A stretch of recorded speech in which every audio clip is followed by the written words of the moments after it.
नमस्कार लिसनर्स, मैं आप सभी का स्वागत करती हूँ अपने चैनल डिवाइन हरि पर। पिछले वीडियो में हमने स्कंद 1 के अध्याय 9 का अध्ययन किया था, जिसके वीडियो का लिंक आपको डिस्क्रिप्शन पर मिल जाएगा। तो चलिए आज की यात्रा को प्रारंभ करते हैं और बढ़ते हैं अपने अगले अध्याय की ओर। ओम नमो भगवते वासुदेवाय।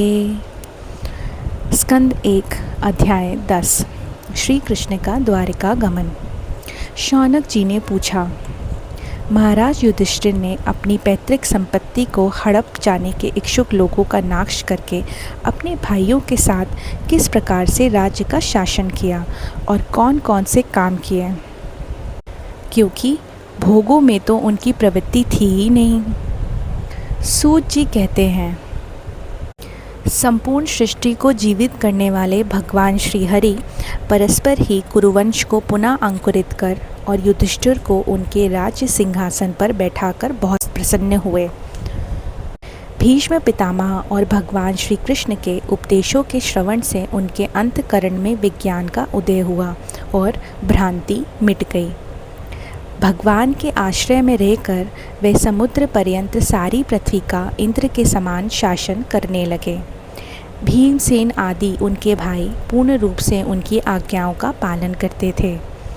युधिष्ठिर के राज्य में आवश्यकता अनुसार वर्षा होती थी, पृथ्वी में समस्त वस्तुएं पैदा होती थीं। बड़े बड़े थनों वाली बहुत सी गायें प्रसन्न रहकर गौशालाओं को दूध से सींचती रहती थीं। नदियाँ, समुद्र, पर्वत, वनस्पति, लताएं और औषधियाँ प्रत्येक ऋतु अपनी अपनी वस्तुओं राजा को देती रहती थीं। अजातशत्रु महाराज युधिष्ठिर के राज्य में किसी प्राणी को किसी भी प्रकार से दैविक, भौतिक और आत्मिक कलेश नहीं था। अपने बंधुओं का शोक मिटाने के लिए और अपनी बहन सुभद्रा की प्रसन्नता के लिए भगवान श्री कृष्ण कई महीनों तक हस्तिनापुर में ही रहे। फिर जब उन्होंने राजा युधिष्ठिर से द्वारका जाने की अनुमति मांगी, तब राजा ने उन्हें अपने हृदय से लगाकर स्वीकृति दे दी।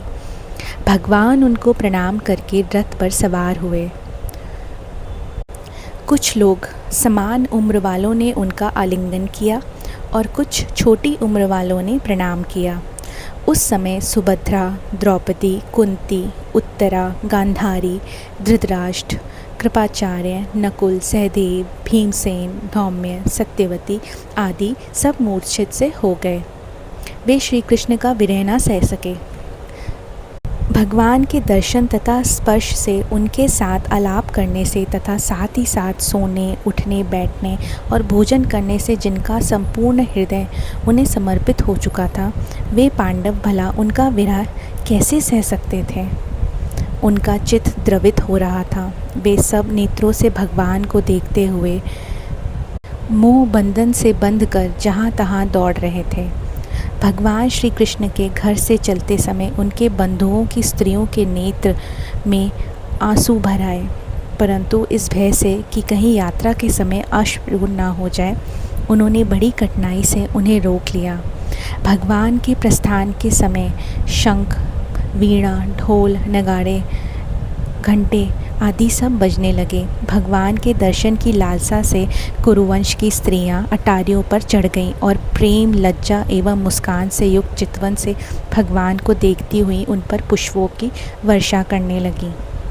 उस समय भगवान के प्रिय सखा घुंघराले बाल वाले अर्जुन ने अपने प्रियतम श्री कृष्ण का छत्र, जिसमें मोतियों की झालर लटक रही थी, जिसका डंडा रत्नों का बना हुआ था, अपने हाथों में ले लिया। उद्धव और सत्याकी बड़े विचित्र चंवर डुलाने लगे। मार्ग में भगवान श्री कृष्ण चारों ओर से पुष्पों की वर्षा हो रही थी उन पर। बड़े ही मधुर झांकी थी। जहाँ तहाँ ब्राह्मणों के दिए हुए सत्य परंतु आशीर्वाद सुनाई पड़ रहे थे। वे हस्तिनापुर की कुलीन रमणियाँ, जिनका चित्त भगवान श्री कृष्ण में रम गया था, आपस में ऐसी बातें कर रही थीं जो सबके कान और मन को आकृष्ट कर रही थीं। वे सब आपस में कह रही थीं, सखियों, ये वे ही सनातन परम पुरुष हैं जो प्रलय के समय भी अपने स्वरूप में स्थित रहते हैं। उस समय सृष्टि के मूल ये तीनों गुण भी नहीं रहते। ईश्वर में जीव भी लीन हो जाते हैं और समस्त शक्तियाँ अपने कारण अव्यक्त में सो जाती हैं। उन्होंने ही फिर अपने नाम रूप रहित स्वरूप में नाम रूप के निर्माण की इच्छा की तथा अपनी काल शक्ति से प्रेरित प्रकृति का, जो कि उनके अंशभूत जीवों को मोहित कर लेती है, सृष्टि की रचना में प्रवृत्त रहती है, अनुसरण किया और व्यवहार के लिए वेद आदि शास्त्रों की रचना की।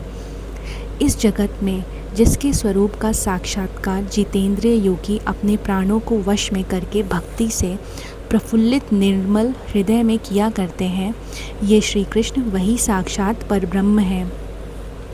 वास्तव में इन्हीं की भक्ति से अंतकरण की पूर्ण शुद्धि हो जाती है।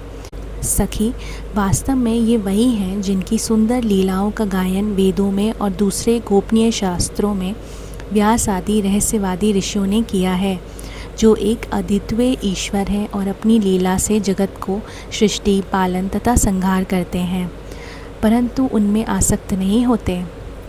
जब तामसी बुद्धि वाले राजा अधर्म से अपना पेट पालने लगते हैं, तब यही सत्व गुण को स्वीकार कर ऐश्वर्य, सत्य, रित, दया और यश प्रकट करते हैं और संसार के कल्याण के लिए युग युग में अनेकों अवतार धारण करते हैं।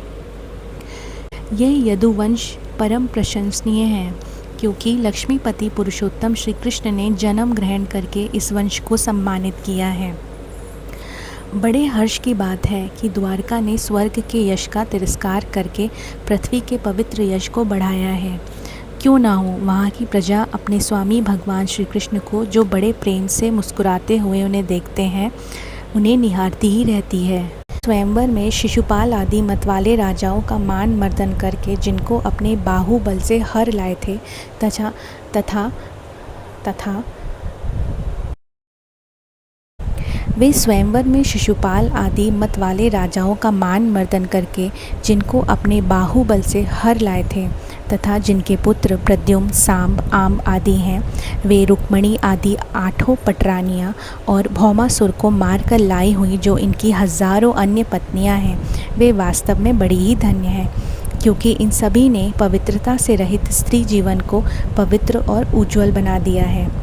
इनकी महिमा का वर्णन कोई क्या कर सकता है। इनके स्वामी साक्षात कमलनयन भगवान श्री कृष्ण हैं, जो नाना प्रकार की प्रिय चेष्टाओं तथा प्रिय वस्तुओं की भेंट से इनके हृदय में प्रेम एवं आनंद की अभिवृद्धि करते हुए कभी एक क्षण के लिए भी इन्हें छोड़कर दूसरी जगह नहीं जाते। हस्तिनापुर की स्त्रियां इस प्रकार बातचीत कर ही रही थीं कि भगवान श्री कृष्ण मंद मुस्कान और प्रेमपूर्ण चितवन से उनका अभिनंदन करते हुए वहाँ से विदा हो गए। अजात शत्रु युधिष्ठिर ने भगवान श्री कृष्ण की रक्षा के लिए हाथी, घोड़े, रथ और पैदल सेना उनके साथ कर दी। उन्हें स्नेहवश ये शंका हो गई थी कि कहीं रास्ते में शत्रु इन पर आक्रमण न कर दें। प्रेम के कारण कुरुवंशी पांडव भगवान के साथ बहुत दूर तक चले गए। वे लोग उस समय भावी विरह से व्याकुल हो रहे थे। भगवान श्री कृष्ण ने उन्हें बहुत आग्रह करके विदा किया और उद्धव आदि लोगों के साथ अपने द्वारिका की यात्रा को प्रारंभ किया। शौनक जी वे पांचाल, शूरसेन आदि देशों को पार करके अबीर देश के पश्चिम देश में आए। उस समय अधिक चलने के कारण भगवान के रथ के घोड़े कुछ थक से गए थे। मार्ग में स्थान स्थान पर लोग उपहार आदि के द्वारा भगवान का सम्मान करते। सायंकाल होने पर वे रथ पर से भूमि पर उतर आते और जलाशय पर जाकर संध्या वंदन करते। यह उनकी नित्यचर्या थी। तो इस प्रकार हमारा अध्याय 10 समाप्त होता है। धन्यवाद। जय श्री हरि।